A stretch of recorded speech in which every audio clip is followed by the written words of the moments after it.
I don't know. We're not even. All right. Welcome. We have a very lively post-lunch crowd. The ideal spot of the day.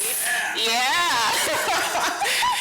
Okay, so I'm Caitlin Long, Senior Director of Commercial Product Management at Bandwidth. Stephanie? I'm Stephanie Lashley, and I am the VP of Messaging, Strategic Alliances, and Infrastructure at Bandwidth. What a mouthful. It is a very long title. Love that.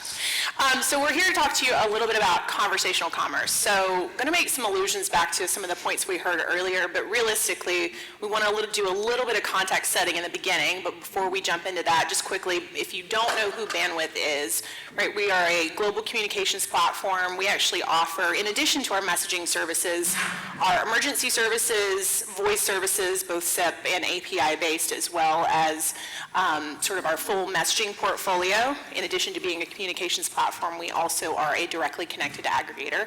And so we are very closely tied in and have a highly vested interest in, obviously, the success of the messaging market. And so one of the things that we have seen sort of as an emerging trend, right, is the sort of increasingly conversational nature of messages, and we could really be very broad with that topic, but we wanted to set a little bit of context on what we were talking about today. Yeah, so what is commerce? So as we all know, commerce is the transactional exchange of goods, services, information. And within many of the verticals, many of the industries that we all support, there is one use case that really resides in all of them, and that is the marketing and promotional use case. And so while there's many industries, several that Bandwidth supports, many that you in the audience support, we're really going to focus on one industry and that one marketing and promotional use case today. So we're going to really spend our time talking about e-commerce or retail and the use of that marketing and promotional use case by those customers. We're actually going to hear from a couple of our customers today. We've got some video and some audio to share with you.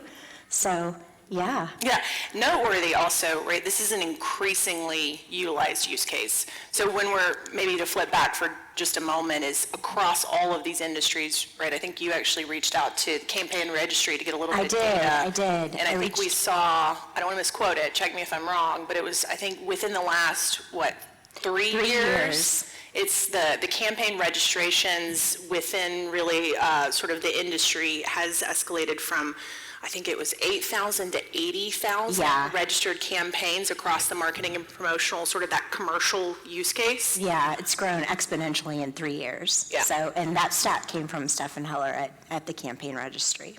Yeah, and within, so when we're talking about sort of that specific use case, right, there's really kind of a couple of different, I would say, formats, macro level buckets that falls into. And right now, within the industry, the transactional use case, I would say, is really highly supported. More conversational messages, we'll get into in a little bit, but just think about the difference of sort of, as you see on screen, right, highly templatized use cases with the transactional.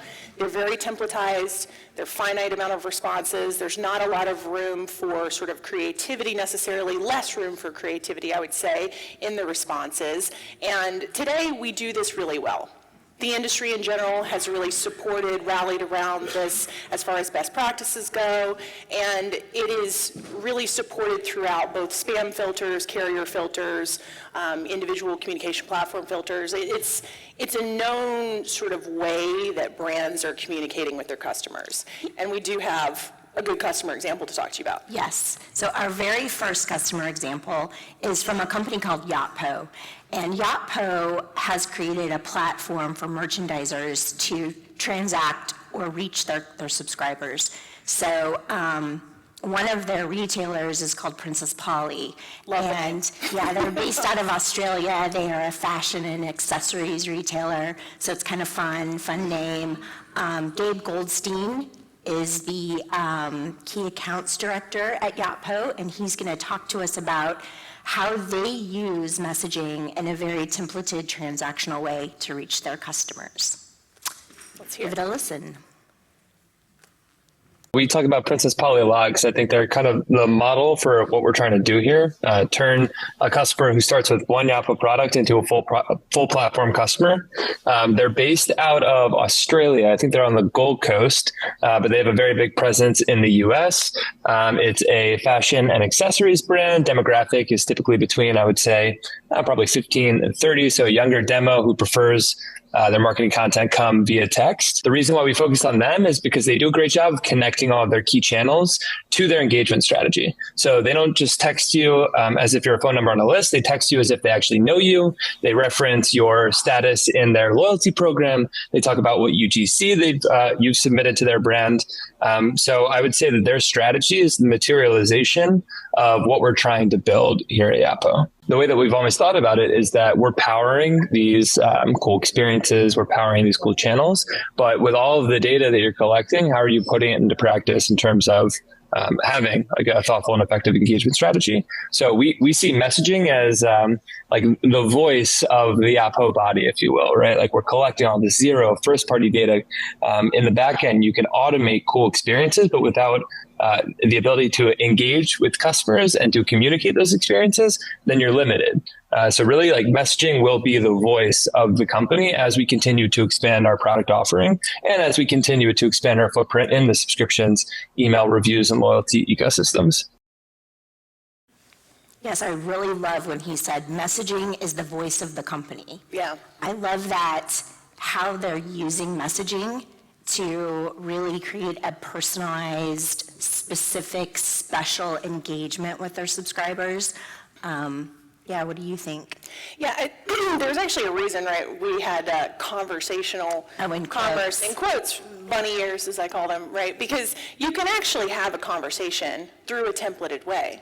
And that's what we've rallied around, and that is really what they have supported. Like, it's the personalization is still there. Yeah. It's the conversation is just supported by sort of the templatization that they've been able to do and sort of their platform where they're collecting the personalized data. Yeah. And sort of, the opt-in and all of that information from the consumer and then translating that into like a branded conversation where the brands are able to actually go out and have these conversations with their customers. Yeah, and they're doing it within the framework that the industry has really laid out, right?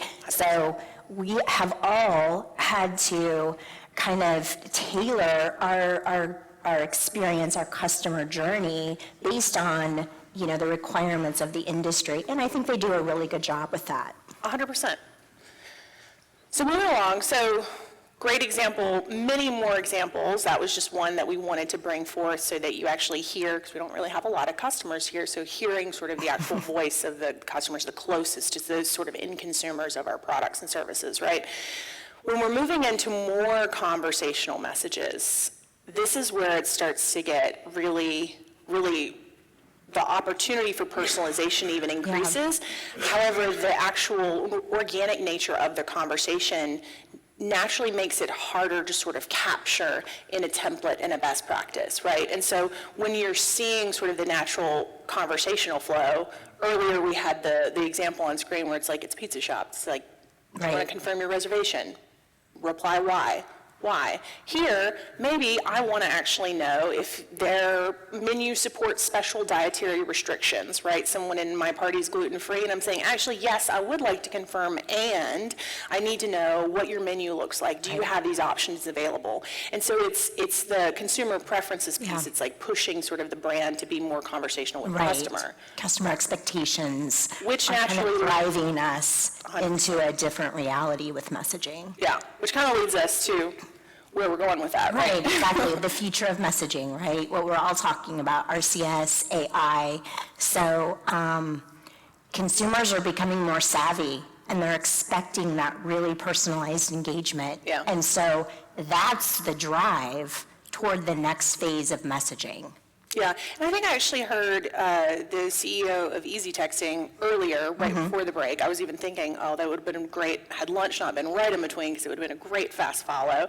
Because they were talking a little bit in the future of SMS session about some of the opportunities that AI, is presenting. And certainly, right, like AI, sort of this external force driving increased opportunities for personalization, as well as the advanced messaging capabilities of RCS, WhatsApp, et cetera, and then consumer expectations. All of those are really going to push messaging to be more conversational. Right. And so we do actually have a customer that is doing a little bit more with that. Oh, the slide. So also chatbots, didn't mention that one. But first chatbots. No, so this is another piece where we're seeing it today. So the conversation that's actually playing out, the convergence of all these three things and pushing it to become more conversational, where we're seeing that actually occur really well is within the actual chatbot space, which is not necessarily in the messaging stream, which does actually lead us to sort of our next customer example, which is actually talking about how they utilize really sort of different messaging channels and then also sort of these emerging trends and externalities. So maybe we just hear a little bit more from Nate, formerly of Attentive Mobile. Unsurprisingly, recently we've been hearing from CMOs across many different industries in the retail space that they need to break through the noise in marketing today. Consumers are getting messages from brands across many different channels, with SMS being a large portion of it, but also email, social, and others. And historically, in many of those channels, every single consumer is getting the same message. And so CMOs, in order to break through that noise, are shifting their focus to more personalized messages that are more authentic to the consumer on the other end. So the product that we released earlier this year is Attentive AI, and it allows businesses to more truly realize personalized messaging and, more importantly, deliver bespoke shopping experiences like never before. The coolest part about this is that, our company mission is to revolutionize shopping for consumers. And I think a lot of the tools that are available here are going to fit very nicely into the SMS channel specifically and messaging broadly in a way that they may not even be able to have the same in a lot of other channels in the same way. And we're still early here, but brands are already seeing 15, 20% increase in ROI. And more importantly, like I talked about before, the personalized experiences are engaging for customers. They're inspiring. They don't feel like the same message that they're sending to everybody. And we're actually getting that feedback directly from consumers as well. So I think as marketers start to leverage AI tools as part of their strategy, we really believe that's going to unlock a new frontier in messaging that is going to continue to scale the channel overall.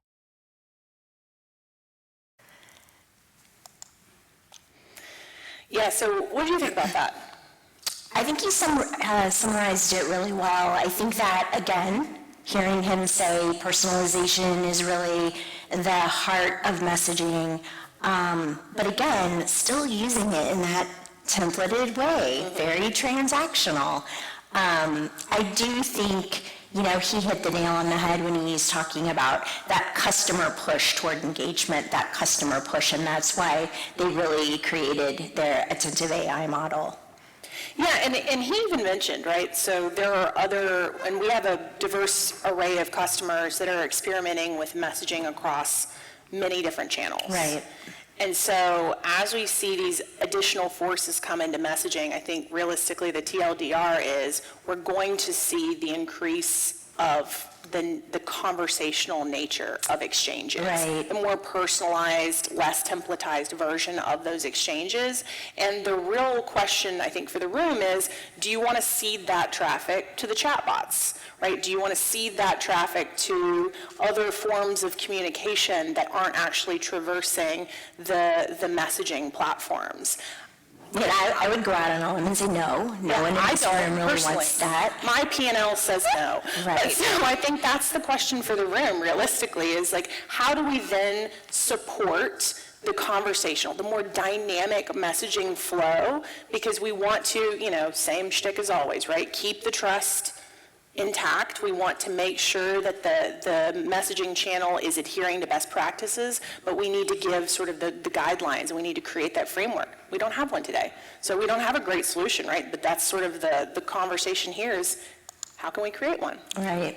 Yeah. So I think, if we can solve for this particular use case in this particular industry, then I think those learnings can really be applied to any industry and any use case. 100%. But I do think that there are some things, to Kaylin's point, that we'll need to figure out as an industry. our billing models for a conversational use case, how to operationalize it. And I think that's where we can all kind of come together to work to make sure that our conversations are more personalized. It is basically a human experience. Yeah. So that's what we have. We'd love to hear what y'all think about that. Yeah. What questions do you guys have? Not everyone all at once.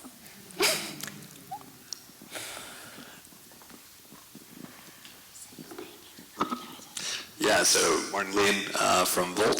Just a quick question on the use of AI for conversational messaging over SMS. Of course, with the fact that that would be automated, is there any, I guess, have you seen any use cases today where that's been able to fully scale up well? And I guess where I'm kind of alluding to is there any thoughts to the risks of that SMS conversation then taking the conversation into any sort of trouble areas that would blow up a phone number, for instance? Yeah. I do think that's a consideration for sure. I don't know that we've seen that yet, but I do think that's something that we probably all need to be prepared for. Yeah, I mean, if anyone in the room's ever had a conversation with a chatbot, you know how like weird and sideways that can go. So I think there's opportunity in the sense that right now, if you're thinking about chatbots on a website, that you could probably get to a place where there's a little bit more rhythm than with a human. And so in theory, for my purposes, right, from a messaging standpoint, I would love to be able to support the chatbot conversation on a messaging channel. We've been up here, last year we were talking about how much more accessible the messaging channel is. I mean, the actual benefits of the messaging channel over some sort of more sort of embedded in a website chat, right? Like the accessibility, sort of the prevalence is just higher. So if we're able to pull that out into the messaging channel, I haven't seen a customer do it yet at scale, but I think it's really more of because it's not highly supported within the framework of a campaign sort of registration, flow, verification today. But I think to more build on that is that proactive registration, Yeah. understanding what your customer is sending, reactive, putting filters in place, fingerprints in place, so that if there is something going on in that conversation that shouldn't, it's caught. So kind of that marriage between proactive, know your customer, and then that reactive, hey, we're going to catch anything that shouldn't be sent. Yeah, 100%.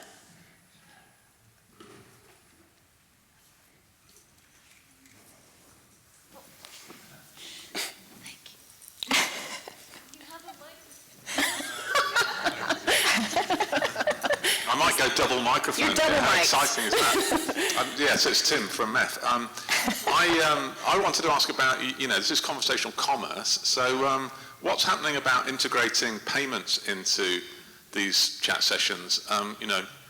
Google is obviously the owner of RCS. Google has Google Pay. So when are we going to start seeing that being integrated, and what might that lead to? Yeah, I honestly have no idea when the payment piece will get in there. I do know that there will be additional security concerns, obviously. The billing model, specifically for the actual conversational RCS, is more limited availability in certain countries. And so like for the US, for example, we probably won't be supporting the billing model for RCS before the end of the year, right? Because we're still trying to sort of rally around the commercial model. So I think we probably would need some of that versus pulling it out of the chat. But I don't know if you have any additional thoughts on that.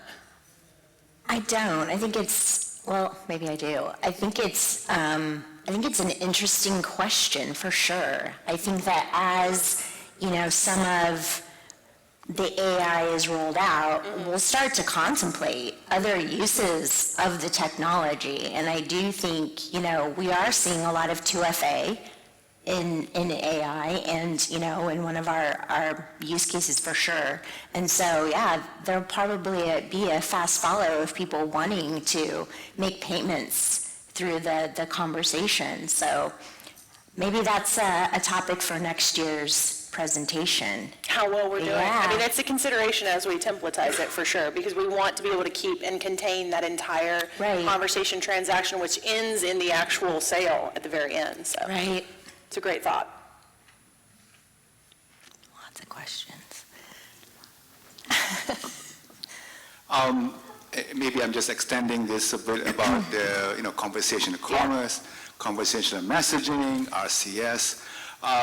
We had a discussion, a panel, a couple of weeks ago, and the content, DCB, advertisement folks are very excited about the enrichment of messaging and like the whole AI interplay. Right. And I think, but they're also trying to learn this and see how they should participate and build content around this new, rich, AI-driven conversational commerce, messaging. Right. I think what would be are you guys, I guess my question, are you guys putting together a developer or something to kind of reach out to this vertical ecosystem that would build compelling content? That would be my Almost like a user group or a wonder- focus group. That's actually Understand. some Yeah. of what some of what our customers are doing, right? So our customers are the digital engagement platforms that go and build the content to take out to the customers, sort of like a developer ecosystem to Right. say, hey, this is some of what, the two brands that we talked to today, right, Yotpo, as well as Attentive, both of those companies are actually taking content and sort of starting to seed the market early Right. on RCS and, Attentive with their AI product as well, because they have to take their messaging out to their brands, and their brands are sort of like the ones you're familiar with, like whether it's like your favorite sneaker brand or, your very favorite sort of clothing brand, whatever it be. Those brands have to sort of get the actual creative mindset of how they're going to be able to utilize the AI in the digital marketing use cases. So this is sort of the multi-chain that we're in, where we're the brand that then goes and powers sort of the digital engagement platforms, and so we have to be able to give them enough information about what the commercialization of these models look like, Right. so that they can inject all of those sort of user stories and take those out directly to the brand. So 100%, we're actually one step removed from that, and many of you in this room are another step removed because you may be above us in the chain, sort of, or sit parallel with us in the chain. So you're B2B to C, right, or maybe even B2B to B2C. So it's a longer tail, but yes, the conversation has to get all the way down to the actual end enterprise. And so as you're talking to those end enterprises, to your point exactly, I think that those illustrative stories are going to be part and parcel to actually like making this a revenue generating thing in the industry. I would say that there's also a beta product that Bandwidth will be putting out later this year for RCS. And one of the things that we are doing is we're already interviewing our customers to be part of the beta so that we are getting that feedback firsthand. So that's another avenue to make sure that, we are accounting for those So additional the beta is use cases. here, by the way. Great. One more. With MailChimp. Oh, hello. I guess my question is around, as more brands move into messaging, right? Like there's a lot of growth there. How do you protect the engagement in the channel? Because at the end of the day, it's still the same inbox, receiving more and more marketing Yeah. from all of these other, like all these businesses that are moving in for the same consumer. Right. And so how do you think about the marketing load that the inbox can handle, and how do you build for that? Yeah, I think that was one of the examples that Nate Kilger gave from Attentive, is that people are being bombarded with messages. And one of the ways that they're trying to alleviate that load is to make sure that the messages they send are targeted and personal. But yeah, I think we all get bombarded, right? And text messaging is, starting to look a little bit like our email, and that's where proactive registration, making sure that what we are sending is wanted, and then, on the flip side, making sure that if something is not wanted, stopping it, as quickly as possible. So that's how I would answer that. How would you answer that? Same, and I think that the more data that we're getting, though, on the personalization, right, is that I could prefer a text message for certain types of brands. I could prefer email. Maybe I prefer sort of a different type of communication for another type of alert, right? So think about different messaging channels, right? Think about short code for, that alert. Think about toll-free for something a little bit non-localized, and then that 10 DLC number for something more localized. So I would just say, there's an opportunity to utilize multiple messaging channels. And then just as we go, we have to refine our algorithms, right? Because we see, just as a very specific example, in the US, there's actually this sort of post-shopping season, the Black Friday, Cyber Monday. It's a very large event that occurs that sort of, we see a very high spike in messaging traffic. And then what happens after that is people will sign up. We saw this trend, right, where people sign up for the actual promotions, and then will opt out 2 days later after they get their coupons.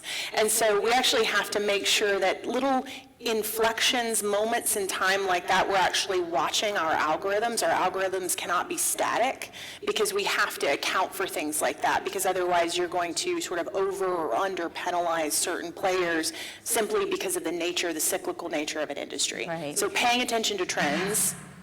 Understanding the data, being able to get more surgical with data and understanding why someone is opting out. Personalization. Yes. Yeah, really good presentation. I've got a quick question for you about the brands that you work with and the attractiveness of RCS, or RBM, should we call it, because they've obviously got budgets that they're spending, and there's without the evidential data for them to look at and move over, what's the attitude towards moving that over? Well, I don't know if anybody was in the roundtable yesterday, but I may have brought this up, so I don't know if you're a plant, but yeah. So I actually brought this up in the roundtable yesterday. So there's this bit of a chicken and egg thing going on right now with RCS and RBM from the brands that I've spoken to. So our digital engagement platforms that are working with the brands, as well as I've had direct conversations with the enterprises themselves. And it's the business case piece where we're sort of, we need the business case, we need the ROI, but you don't get the ROI, you don't get the business case until you sort of have the information on the commercial operations, the actual commercialization, how much it's going to cost, and how does it compare to the other channels. And so I think we in the room could probably help with the macro pieces, and then people like us, Bandwidth, and then our customers can help, again, go back to that sort of long tail education of the customers, but it's still a work in progress, and we're not there yet. I would say overall, the interest has been pretty positive. A lot of brands, small and large, small, medium-sized businesses are all very interested in it. To Caitlin's point, we're still putting together that commercial model and what that would look like, but overall interest is really high. The quicker we can get to the money, the quicker the adoption is going to happen. Awesome. Thank you all so much. Yeah, thank you.